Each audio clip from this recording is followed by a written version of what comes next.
This channel does not promote any violent, harmful, or illegal activities. All content provided by this channel is meant for an educational purpose only. এই মুহূর্তে আরো একটা breaking news দিয়ে আপনাদের live in পার্টনারের সম্মান বাঁচাতে গিয়ে খুন যুবক। শ্লীলতাহানি প্রতিবাদ করায় বাঁশ পেটা করে যুবককে খুনের অভিযোগ নিউ টাউনের গৌরাঙ্গনগরে।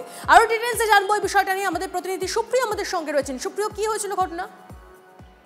তন্নিষ্ঠা, দেখো, মৃত যুবকের পরিবারের তরফ থেকে যেটা দাবি করা হচ্ছে যে সংকেত চট্টোপাধ্যায় গ্রামে যে যুবকের মৃত্যু হয়েছে সে বছর দেড়েক যাবৎ তার বান্ধবীর সঙ্গে নিউটাউনের গৌরাঙ্গনগরে একটি ফ্ল্যাট ভাড়া নিয়ে লিভ ইনে থাকছিলেন এবং গতকাল রাতে দুজনের মধ্যে পারিবারিক কোনো একটি বিষয়কে কেন্দ্র করে অশান্তি, কথা কাটাকাটির পরিস্থিতি তৈরি হয় এবং তার পরবর্তীতে গভীর রাতেই সংকেত চট্টোপাধ্যায়ের সেই লিভ ইন পার্টনার তিনি ফ্ল্যাট থেকে রাস্তায় বেরিয়ে পড়েন। আর সেই সময় কয়েকজন যুবক ওই যুবতীকে উদ্দেশ্য করে কুরুচিকর মন্তব্য, তাকে এমনকি যেটা অভিযোগ করা হচ্ছে যে তাকে ইফটিজিং করা হয়, ইট পাটকেল ছোড়া হয়।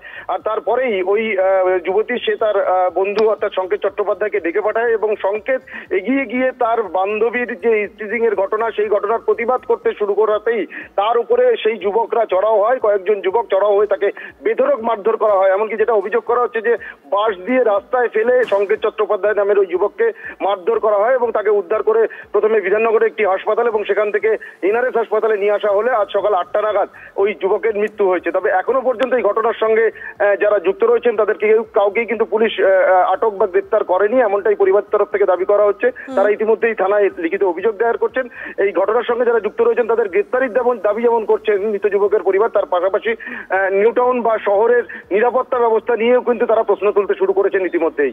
তন্নিষ্ঠা, ধন্যবাদ। সুপ্রিয়, ওখানে আদলা ছোড়া হয়, আদলা দিয়ে মারে মেয়েটি তখন আমার দাদাকে ফোন করে, আমার দাদার ফিয়ান্সে দাদাকে ফোন করতে দাদা আসে, এসে ওকে বাঁচাতে গিয়ে নিজে ছেলেগুলোর সাথে লড়ে যায়, লড়ে গিয়ে বাসে বাড়ি খায়। তারপরে আমরা ফোন করে আমাদেরকে, আমরা আসি, তখন থেকেই সেন্সলেস।